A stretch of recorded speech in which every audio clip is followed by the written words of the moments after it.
There's one phrase that captures today's video, and it is number go up. Usually when we say that though, something grim has happened with stonks, but today it's Helldivers 2.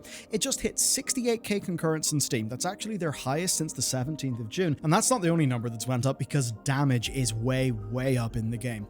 Now, the update that this all happened with has left Helldivers 2 greatly changed, but it's only one part of a 60-day plan that Arrowhead have got. We don't actually know what's next, but there's every chance that content has been held back in favor of doing these fixes first.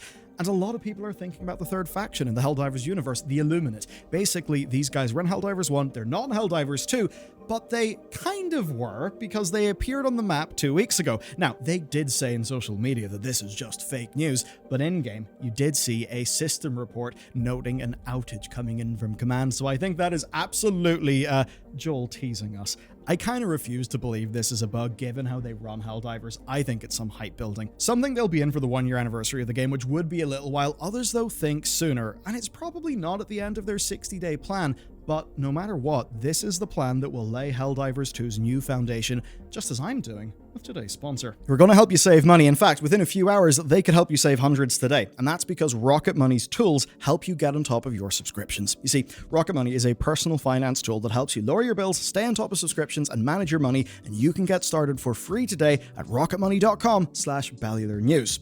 Now, with subscriptions, Rocket Money will securely and safely identify the recurring charges for you. Then they just give you the list and you can cancel them in just a few taps using their slick UI, which means you can finally solve that problem of subscriptions, which is a total pain. They also do more, as an example, helping you negotiate your bills. You just upload your bill and they'll be able to help you. Personally, I recently negotiated my internet bill from $550 to $1,100, which is way faster, and I got half off what I was previously being charged. So that's just one example of how you can save money by getting your bills down.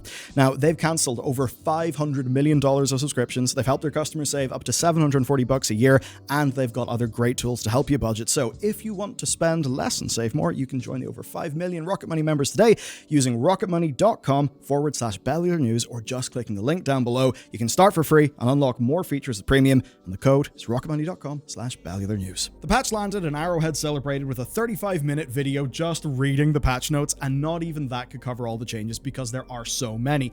And of course, by changes, I mean buffs, and they're big. Take the railgun. Its effective damage potentials kind of been tripled. Thermite grenades have had their damage output multiplied by 20. Even the bog standard Liberator rifle has all stats increased by 10 to 20%. At the highest level, we're seeing updates to 13 primaries, 3 sidearms, 10 supports, 2 grenades, and 11 stratagems. So basically a shitload, but it's not just the numbers. Take, say, flamethrowers, heavy machine guns, and a few other weapons. They now do more damage to armored enemies, and armored enemies themselves have actually been reworked, meaning it's a really bad day to be a bug, and that matters a lot to players. I'd say mostly because of Chargers and Bile Titans. They're both pretty hated, and they've now got enhanced weak spots and lower stats. The automatons aren't safe either, though, because now, like us, the poor bastards have got to reload. And the big hit there is whenever you're being pummeled by devastators and gunships. Basically, Arrowhead saw feedback that they were way too oppressive, so now there's an ammunition and reload thing going on with them. And they've also made it so bot fabricators are killable by all anti-tank weaponry, not just the commando launcher.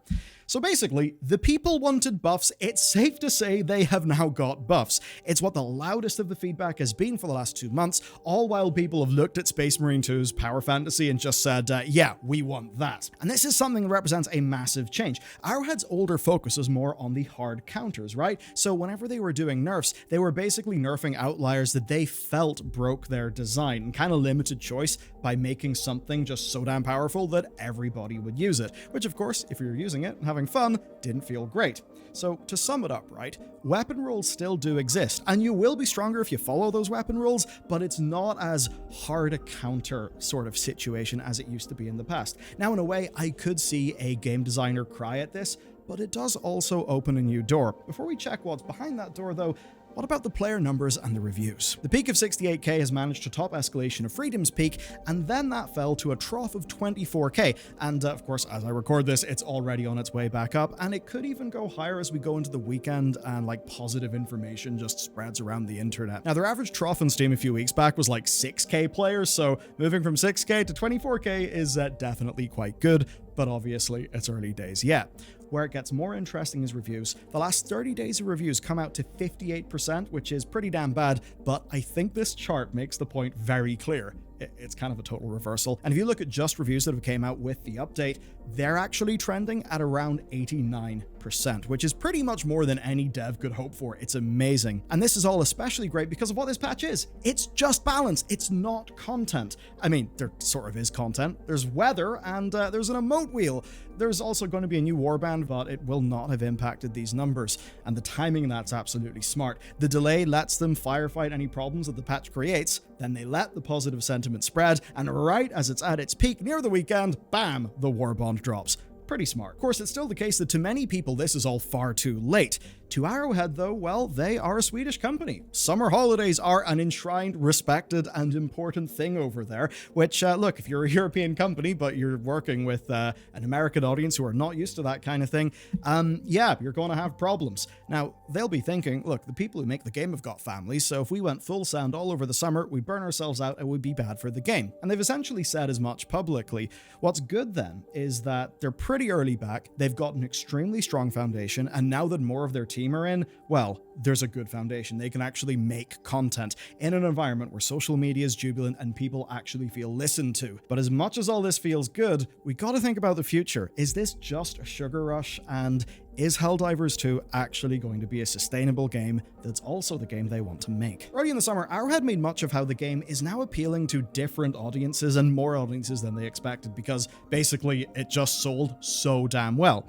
And so it's a question. Do you want an ultra-hard, punishing, very rock, paper, scissors with milsim elements leaning co-op shooter, or do you want a team power fantasy with far less prescriptive design? And for another example, one that so many of us feel, and I feel, it's Doom. Doom 2016 is pure FPS power fantasy. Doom Eternal, though, it's an incredible character action game inspired FPS that, because of its ammo limitations and how it was balanced, to some is a far better game, but definitely is one that's got less appeal. In this case, though, it's a live game, they listen to their audience, and the whole marketing campaign is just one word: buff divers, so you know what's going on. Their decision is basically to downplay their initial instincts, to lean in power fantasy, and here's how they've basically said things in their own words.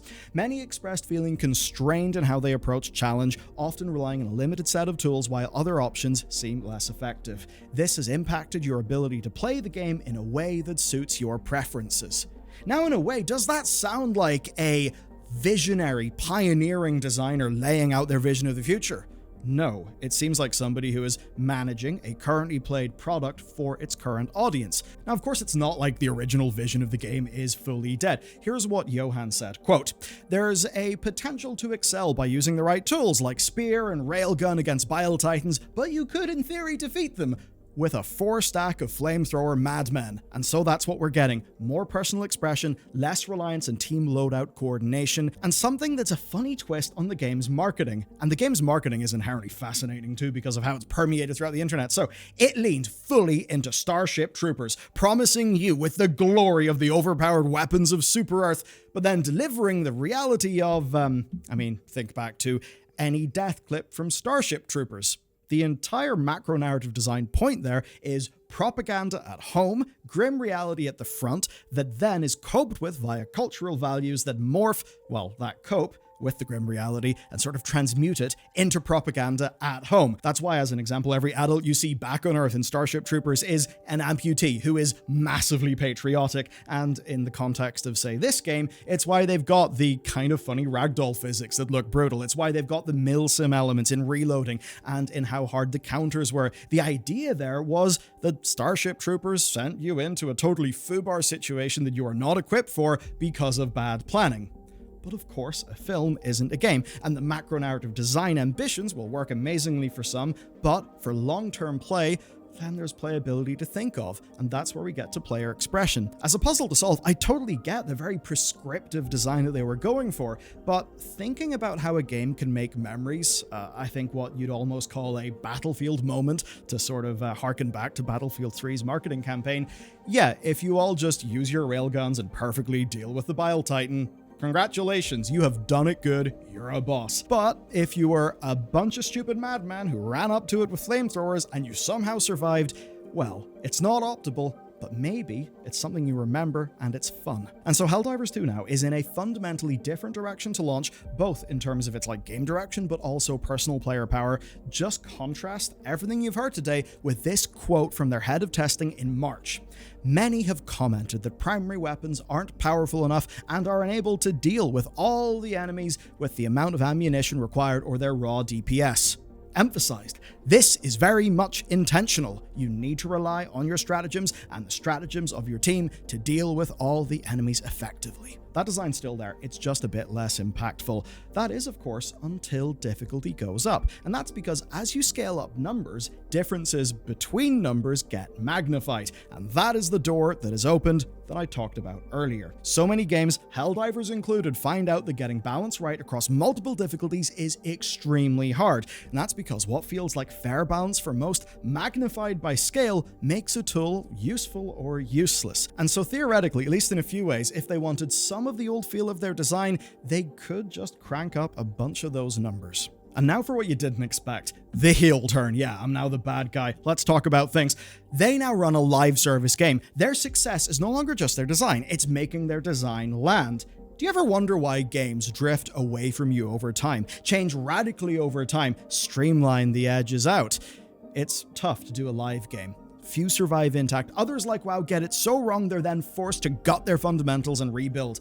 But for a different game that is a very useful contrast, Dark Souls. The whole "please provide an easy mode" discourse has simmered on for years, but the developers never yielded. They knew what they wanted from their game, and to them, easy mode already existed. It's using Soared and board. But an argument could be made, it's not one I agree with, but it could be made to dilute their vision, to do an easy mode, let more people in, and hope that easy mode gets them ready for the true challenge, that it's an onboarding ramp. FromSoft simply did not want to do that. I think they certainly would not want to split their efforts between two difficulty modes where they would want both of them to be brilliant. With Helldivers 2, if it weren't a live service game, it would be the same thing, but it's very easy to deal with things in absolutes. This is not about absolutes, though. This is a live game, that means you've got to be pragmatic, and this does look like the right call for Helldivers 2. Early data certainly backs up that it's the right call. There are downsides, yes, but the upsides are certainly worth it. For FromSoft, they just wouldn't be.